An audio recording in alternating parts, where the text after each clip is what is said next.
Hello there. Hi guys, welcome back to EIS Alaska. So today's project is to swap out this anchor. This is the original anchor that came with our boat when we bought it 24 years ago. So it's done a pretty good job for us all these years. It's starting to get worn out though. Got a bent fluke on it that happened quite a few years back. It's never really been too much of an issue, but the last trip that we were on, we were anchoring deep and it was very windy, and I think that it was causing us to drag more than we should. It was pretty annoying and frustrating. And also the shank, where the anchor chain attaches to it, is getting pretty thin, so expecting that it's going to just tear out of there one of these days. So it's time to say goodbye. We got another one here. I think we picked this up at the yard sale. It's the exact same anchor. It's a Danforth. It's a 40 pound. They've served us well all these years. We're kind of thinking about switching to a Bruce, but we've always had really good luck with these anchors, so I think we're going to go ahead and stick with it for now and see what happens. We got about 10 fathoms of 3/8 chain right there. That helps hold the anchor down, allows the flukes to dig into the bottom. And we also have 1/2 inch 2-in-1 Samson for line. It's still in pretty good shape. It's starting to chafe a little bit, but it's really strong stuff, so reckon it's still got a few years in it. Just a quick inspection on the chain. It looks pretty good. You do get some wear on the links here, but this chain is, I want to say it's probably like 10 years old now, maybe a little bit more. We've replaced it once before. It looks pretty good everywhere. The only spots where there's really any wear is on these first couple of links right here, so we'll just go ahead and cut it right there.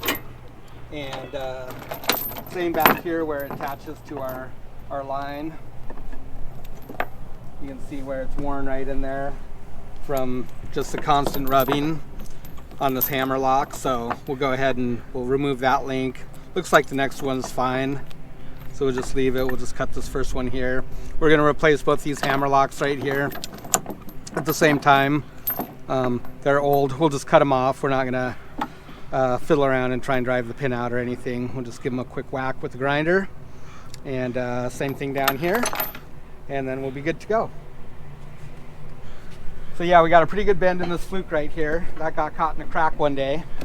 It was blowing about 60. We were anchored up, sitting out a storm, and when we went to pull the anchor the next day, she was dug in pretty good.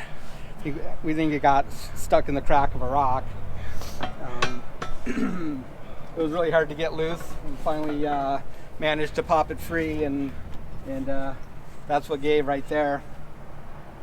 You can see right here the shank of it.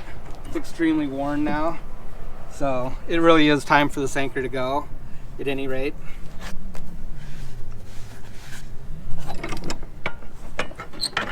So I'm just going to pull a little chain out of here.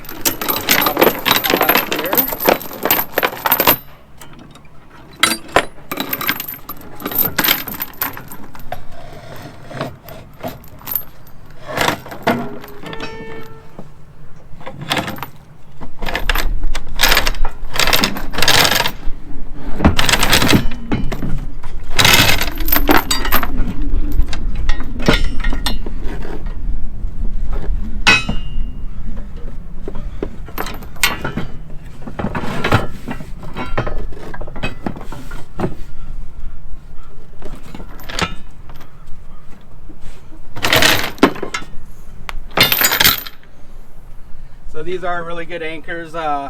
One thing to look for though, if you own one, this is the way they come standard. It's just a hollow piece of pipe. I think it's probably, I want to say that's maybe schedule 80. Hard to say without measuring it. Eventually the shank of your anchor, where it intersects that pipe right there, can cut through that. We actually replaced this one many years ago because that's what was happening. It was thin right there and ready to break through, so we cut the thinner pipe out and we replaced it with a piece of solid stock. We'll probably do the same with this at some point, but just not today. And so, yeah, I was gonna fire up the old grinder, and I was gonna cut that link right there. I'll do the same on the other side.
Okay, the rest of these links look fine.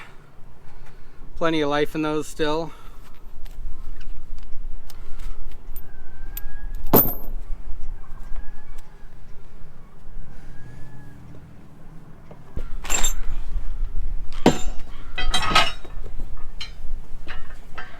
So, side-by-side comparison here, you can really see that this thing is distorted and bent over time.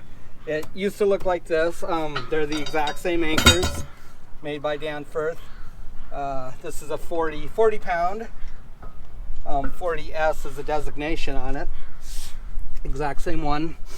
And yeah, you can see the difference in these flukes. How much this one is twisted this way, and it's also spread apart too. So I think what was happening is, you know, these are designed to, the chain adds weight to it and allows this part to essentially lay flat and then dig in. And of course, as that one digs in, this one is supposed to also. But now it's kind of got this nice little ski tip on it that I'm pretty sure was just like helping it slide along the surface and not allowing it to dig in like it was supposed to. So yeah, definitely time. It's amazing how much all this stuff wears though. Like that's nice and new and flat. This one is really worn in. A lot of this is just from rubbing, and you got sediment down in there, mud and sand, and it really wears things away. So now this will probably just become lawn art, I suppose. So yeah, we'll go ahead and get the shackle off here. I already loosened it up a bit.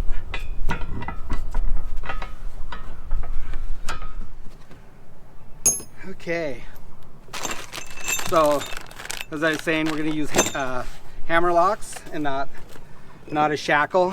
You can use either one, but these are more bulky and they don't tend to lay as nicely, and so that's why we use hammer locks.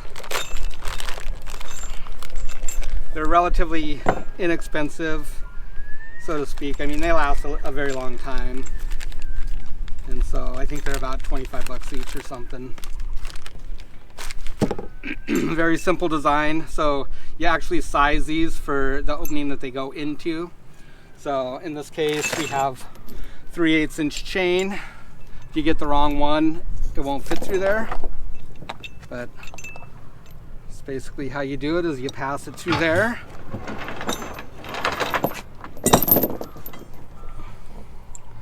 The other one comes through the other side like so. Then those two halves go together.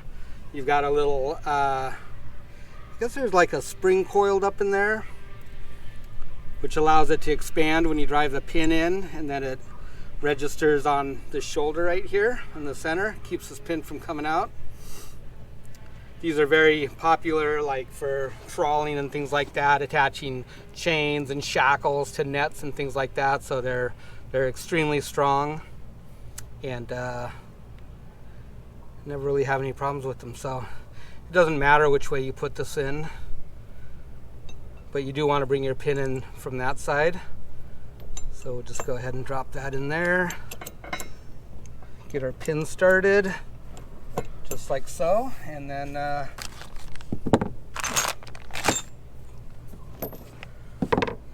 just a matter of driving this in. Maybe you can turn that anchor for me, T, and hold it. Like that? Yeah, just a little bit, I think will be okay. There we go. Perfect.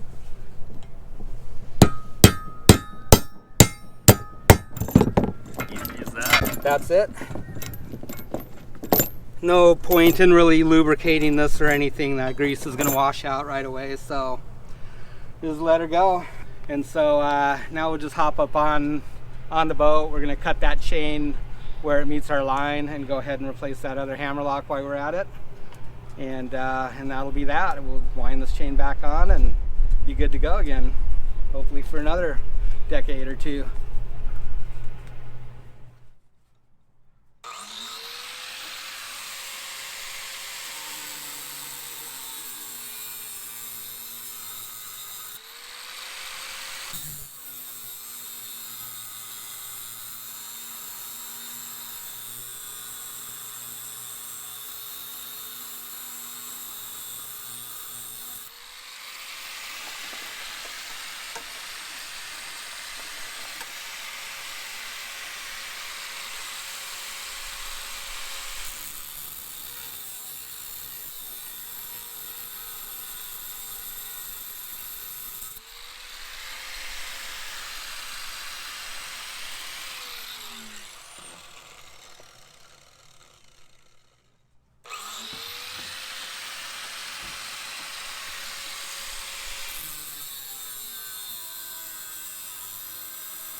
So this is just some lashing around this 2-in-1 here, Ganyan for anti-chafe or something. So it's not as sketchy as it looks. The 2-in-1 is still intact. Yeah, this is really good stuff. So eventually we'll need to replace this. When we do, we'll give you a little splicing tutorial. It's actually really cool to splice this stuff. It's got an outer sheath and then an inside core, and you have to pull the inner one out through the cover, bring it back around, and then tuck it through the cover, and vice versa. And it's a very, very interesting process, and a little bit time consuming. I know the pros can do it real fast, but we don't do it very often, but we can do it. And I've always enjoyed splicing this kind of line, and so we'll do it one of these days. Give you a little tutorial. It's interesting how it works and how it comes out so nicely.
That's that. Pretty quick and simple project, I guess.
a loop.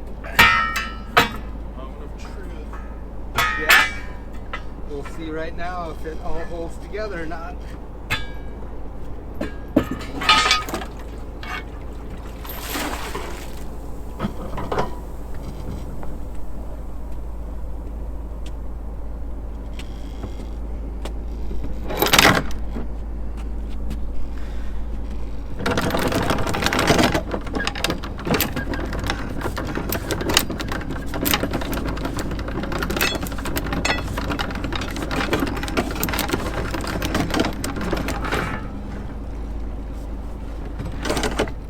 Alrighty, well.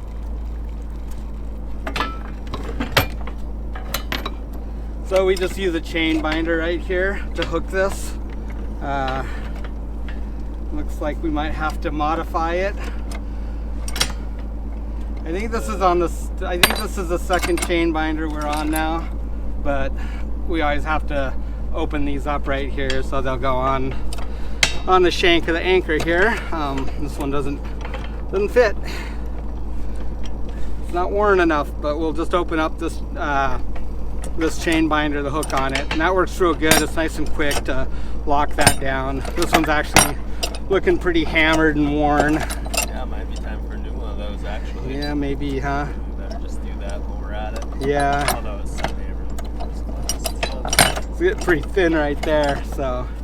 Okay guys, well, that's it. Replace our chain binder. That pulls this up real nice and tight, keeps it from slamming around. And yeah. Hey, it's nice and shiny now. I know. You haven't had a galvanized anchor on here for many a year. Yeah. It looks nice. It does. Okay, well, hopefully we get good mileage out of this. Yeah. Can't complain about that other anchor. It's been on here for a long time. Kept us planted through many a storm and many a fishing day. So, yeah. Well, all right, folks, I guess that wraps this up. So thanks for joining us. If you enjoyed the video, please give us a like, drop a comment down below. If you've got questions or comments, observations, and if you haven't subscribed, please do. It doesn't cost you a penny, but it really helps out our algorithm, gets us noticed on YouTube, and helps our channel grow. So next time, thanks for joining us, and we'll see you again soon.